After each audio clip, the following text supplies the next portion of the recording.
A series of good choices is the title of tonight's video. It's actually how I dug myself out of a hole I got into in 2016. Not going to go into a long, drawn out story, but I got in trouble back in 2016, breaking up a huge fight, and that one of my stupid friends started. But guys, I had dug myself a major hole, went to jail for a week, had 2 felonies on my record. I had to do something quick because I definitely didn't want felonies on my record. I ended up going to drug court. Actually, ended up going to drug court for like a year, just to prove to the judge that I was breaking up the fight and that I didn't, purposely do anything more than just breaking up the fight. But so it took me a series of good choices to get back everything I had lost. I mean, when I got in trouble back then, I had lost my license from driving. I had a few beers that night. When I broke up the fight, I drove the guy away from the scene, and I had a couple beers that night, so I caught an OUI. End up losing my license and losing my vehicle for about 7 years, guys. Just recently got a vehicle, got my license back, things like that.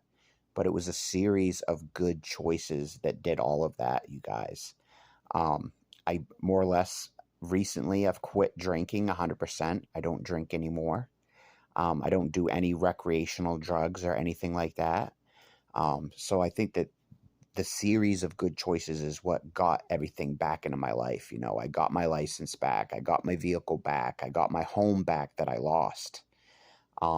Everything I had lost from doing stupid shit, like doing drugs, getting drunk all the time, getting fucked up all the time on pills, things like that. That's what led to me getting in trouble, guys. Actually, the night before I got in trouble, I had done some Ritalin. It was actually the night before I got in trouble, I had done some Ritalin. I'm wondering if that threw my mental health off a little bit for the next night. I mean, the next night I'm in a high-speed chase trying to get some knucklehead away from a big fight, right? So, anyway, guys, I don't need to go into the whole story, but it was a really bad fucking scene. And I'm lucky to be alive out of the whole thing. But it was a series of good choices that I made. Quitting drinking, that's a huge choice. That was a good choice that got me things back. Stop doing drugs. That was a good thing that helped a lot, right? Because my mind's clearer. My vision's clearer.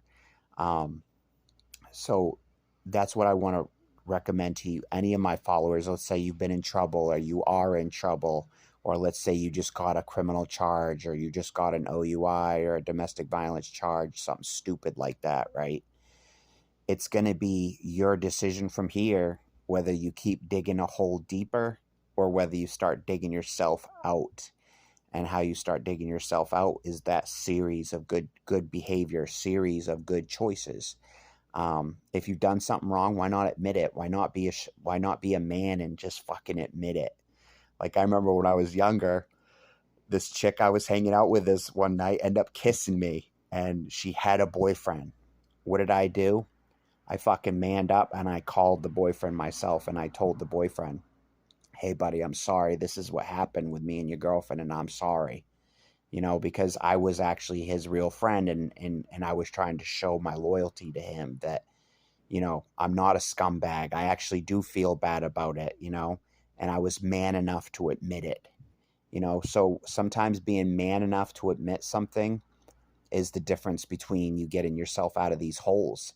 I mean, a lot of times when people get in trouble, they just want to blame everybody else around them. It was the police's fault. It was the judge's fault. It was my girlfriend's fault. When in reality, if we could just look ourselves in the mirror and say, geez, maybe I do have a drug problem. Maybe I do have an alcohol problem. Maybe I do have an anger problem. Maybe I do have a problem where I'm quick to be violent with people. Violence is something you want to avoid, guys, because think about it. The Bible says, do unto others as you would have them do unto you. So violence should be used as a last resort. It should only be used for self-defense reasons. You're protecting somebody. You're saving yourself from an encounter. That's the only time violence should be used. Violence should never be used against a woman. You should always walk away. Walk away from your girlfriends, your wives when you're upset. It's not okay to be violent. I remember as a kid, I describe myself as a scared kid in my room with my BB gun because my dad was beating the shit out of my mom a lot, and it scared the fucking living shit out of me as a little kid. So think about the children in your life, guys. Think about, your nephews, your nieces, your kids, any kids in the apartment buildings you live around. You got to keep in mind when you're raising your voice and stuff, you're scaring little kids.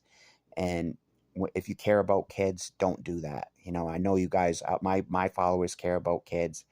Don't scare kids. So keep your voice toned down. Don't scare people.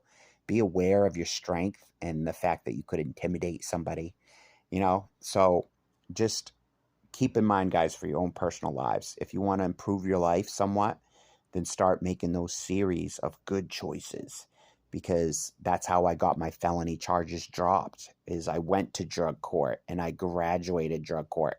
When I was in drug court, I was 100% sober.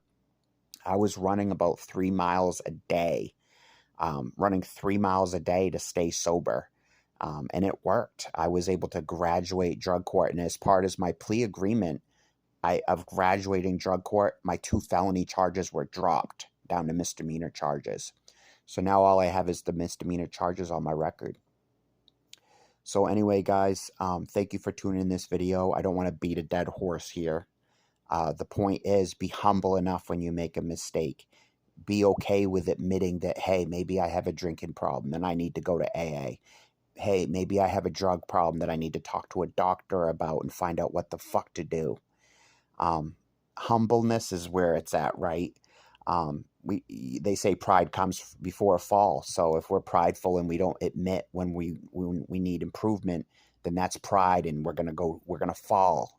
I actually got a letter from the judge when I graduated drug court. He said it's a sign of strength to ask for help. So if you're out there and you have a drug problem, ask for help. If you're out there and you have an alcohol problem, reach out for help. I actually just became somebody's AA sponsor.